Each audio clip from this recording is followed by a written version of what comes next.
Hello दोस्तों, नमस्कार। मेरा नाम है जयंती। भोजपुरी गीत मेरे चैनल का नाम है। तो आप लोग प्लीज मेरे चैनल को सब्सक्राइब कर लेना, लाइक करना, शेयर करना, कमेंट करके जरूर बताना कि आप लोग को ये नाच गीत कैसा लगा। उम्मीद करती हूँ कि आप लोगों को ये नाच गीत बहुत ही पसंद आएगा, अच्छा लगेगा। अगर अच्छा लगेगा तो आप लोग कमेंट करके जरूर बताना। सैया गईला परदेस हमके समझा के गईला। सैया गईला परदेस हमके समझा के गईला। सोने की थाली में जेवना परसाली, सोने की थाली में जेवना परसाली।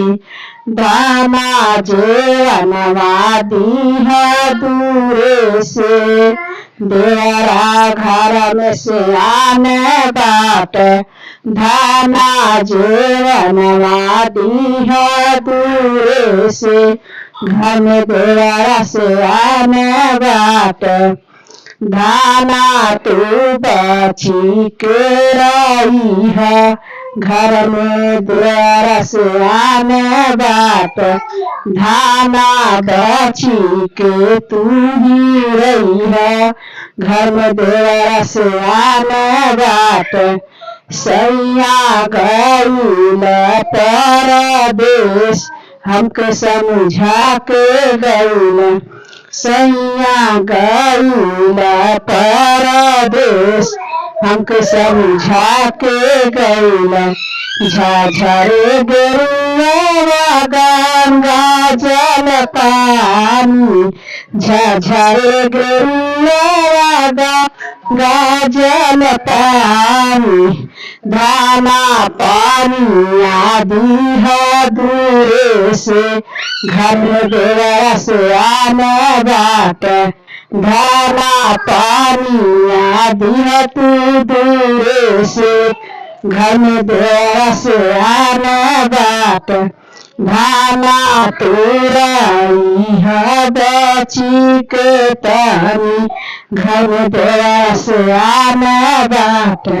धाना बची के रही है तू ही, घर में देवरा से आने बाट। सैया गईला परदेस हमके समझा के गईला। सैया गईला परदेस हमके समझा के गईला। लवंग इलायची कबीरा जरावालू, लवंग इलायची कबीरा जरावालू। धाना दूरवा दूहा दूरे से, घर में देवरा से आने बाट। धाना दूरावा दूहा तू दूरे से, घर में देवरा से आने बाट। सैया गईला परदेस हमके समझा के गईला। सैया गईला परदेस हमके समझा के गईला।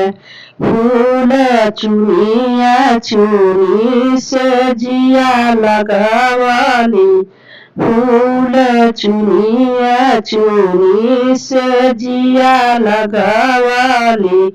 धाना से जिया पसोई है समारी के, घर देवरा से आने बाट।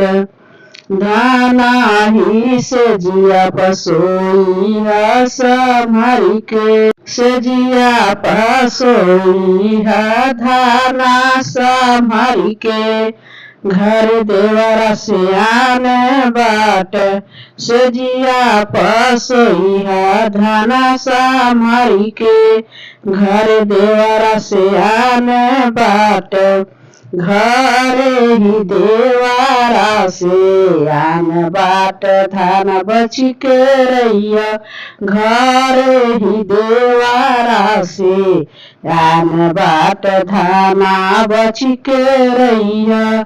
सैया गईले परदेश हमके समझा के गईले सैया गईले परदेश हमके समझा के गईले।